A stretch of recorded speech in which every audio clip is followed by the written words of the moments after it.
રાજ્યમાં હવામાન વિભાગે ફરી કમોસમી વરસાદની આગાહી કરી છે। આગામી 12 કલાક રાજ્યમાં વરસાદના એંધાણ છે। સામાન્યથી મધ્યમ વરસાદ પડી શકે તેમ છે। સૌરાષ્ટ્ર સહિત મધ્ય ગુજરાતમાં વરસાદનું અનુમાન છે। વીજળીના કડાકા ભડાકા સાથે વરસાદ પડવાનો છે। 35 થી 45 કિલોમીટર પ્રતિ કલાકની ઝડપે પવન ફૂંકાઈ શકે તેમ છે। વેસ્ટર્ન ડિસ્ટર્બન્સ અને સાયક્લોનિક સર્ક્યુલેશનના કારણે વરસાદ પડવાનો છે। 7મી એપ્રિલે આવશે કમોસમી વરસાદનો બીજો રાઉન્ડ। હવામાન વિભાગે ચિંતા વધારતી કરી છે આગાહી। 7 એપ્રિલના રોજ કચ્છ ઉત્તર ગુજરાતમાં વરસાદની શક્યતાઓ છે। હવામાન વિભાગ દ્વારા કરવામાં આવી છે આ આગાહી।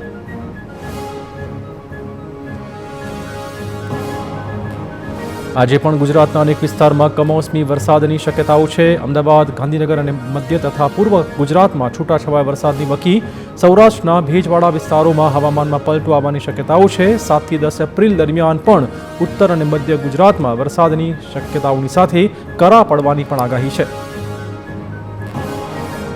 દક્ષિણ ગુજરાતમાં પણ વધુ એક અસર જોવા મળશે। 15 એપ્રિલથી ગરમીમાં વધારો થવાની શક્યતા। 15 એપ્રિલથી હવામાન સાફ થવાનું શરૂ થશે। 20 એપ્રિલ પછી બંગાળના ઉપસાગરમાં ચક્રવાત સર્જાવાની શક્યતાઓ છે।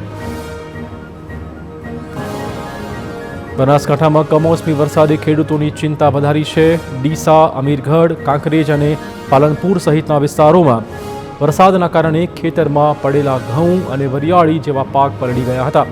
પપૈયા જેવા બાગાયતી પાકમાં પણ મોટા નુકસાનની શક્યતાઓ છે અને ખેતરમાં લલણી કરેલો ઘઉંનો પાક જમીન પર પડતા ખેડૂતોના મોઢા સુધી આવેલો કોળિયો છીનવાઈ ગયો છે। ગીર સોમનાથના તાલાલા પંથકમાં પણ કમોસમી વરસાદ અને પવનના કારણે કેરીના પાકને નુકસાન પહોંચ્યું છે। ખેડૂતો અને ઇજારદારોને ભારે નુકસાન વેઠવાનો વારો આવ્યો છે।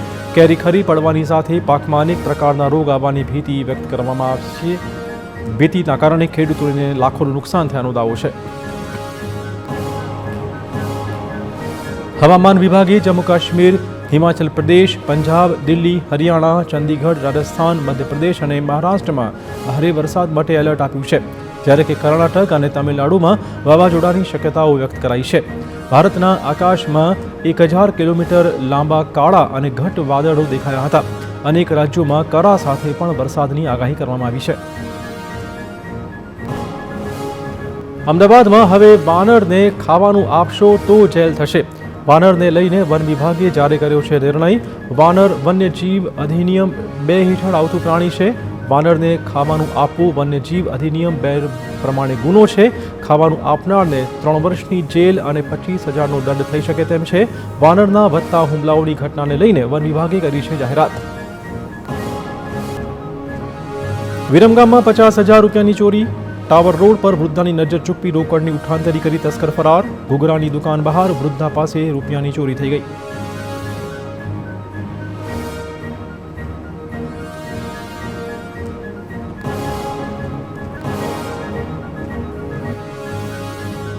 વડોદરામાં પત્રિકા કાંડના સૂત્રધારને ભાજપે સંગઠનમાં પરત લેતા વિવાદ વકર્યો છે। પૂર્વ મેયર સહિત અનેક અગ્રણીઓ ઠાલવ્યો રોષ। પૂર્વ મેયર નિલેશ રાઠોડ વિરોધમાં અલ્પેશ લિંબાચિયાએ ફરતી કરી હતી પત્રિકા। વિરોધના ડરથી પહેલા પાર્ટીમાં સમાવી લીધો હોવાની ચર્ચાઓ છે। પૂર્વ મેયરને માનસિક રીતે તકલીફ પડી હોવાનો હતો ઉલ્લેખ। કોંગ્રેસે ઉમરેઠ વિધાનસભા બેઠકની પેટા ચૂંટણી માટે ઉમેદવાર જાહેર કર્યા છે। કોંગ્રેસે ભૃગુરાજસિંહ ચૌહાણને ટિકિટ ફાળવી છે।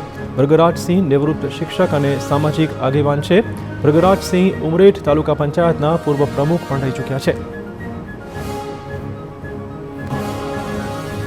એનસીપી નેતા સંજય જયંત બોસ્કીએ ઉમરેઠ પેટા ચૂંટણીના ઉમેદવાર બાબતે કોંગ્રેસ પર કર્યા ગંભીર આક્ષેપ। કહ્યું કે કોંગ્રેસે ચૂંટણીમાં ભાજપ સાથે આડકતરું મેચ ફિક્સિંગ કરી લીધું છે।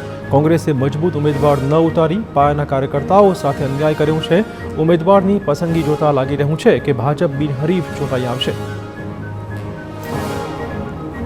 બગદાણા આશ્રમના સેવક પર હુમલા કેસના પીડિત એવા નવનીત બાલદિયા કોંગ્રેસમાં જોડાઈ ગયા છે। પ્રદેશ કોંગ્રેસ અધ્યક્ષ અમિત ચાવડાના હસ્તે કોંગ્રેસનો ખેસ પહેર્યો હતો। નવનીત બાલદિયાએ કોંગ્રેસમાં જોડાતા જ ચૂંટણી લડવા ઈચ્છા વ્યક્ત કરતા કહ્યું હતું કે નેતૃત્વ કહેશે તો તે ઇલેક્શન પણ લડવાના છે।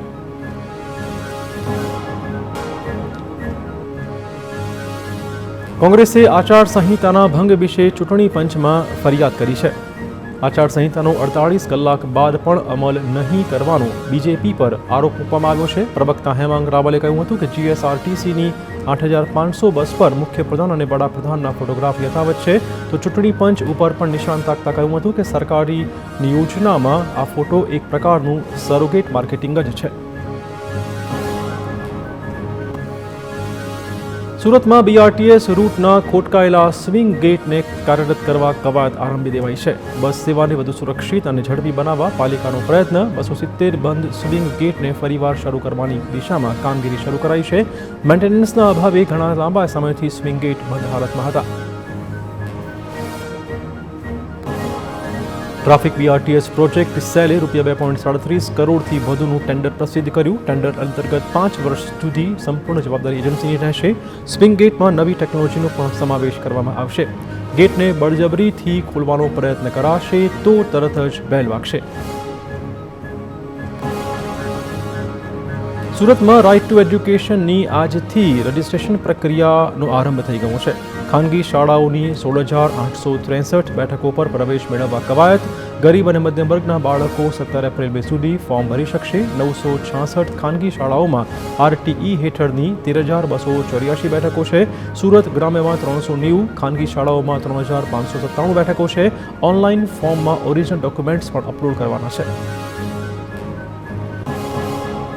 રાજકોટ કોર્પોરેશનની ચૂંટણીને લઈને કાઉન્ટડાઉન શરૂ થઈ ગયું છે. કોંગ્રેસ દ્વારા આજે ઉમેદવારોની પસંદગીની પ્રક્રિયા હાથ ધરવામાં આવશે. કોંગ્રેસમાં ઉમેદવારના નામ પર વાગી અંતિમ મહોર. 20થી વધુ કોંગ્રેસના ઉમેદવારોને ટેલિફોનિક જાણ કરાઈ છે. કોંગ્રેસ અનુભવી અને જૂના જોગીઓને મેદાનમાં ઉતારશે. વોર્ડ નંબર 15ને લઈને કોંગ્રેસમાં આંતરિક ખેંચતાણ વધી છે. પૂર્વ નગરસેવક ભાનુ સોરાણી અને તેમના પતિની દાવેદારી મુદ્દે ખેંચતાણ. પ્રવીણ સોરાણી ભાજપ સાથે બેઠક કરી હોવાનો દાવો. તેમના જ વોર્ડમાં તેને ટિકિટ કાપવા મથામણ.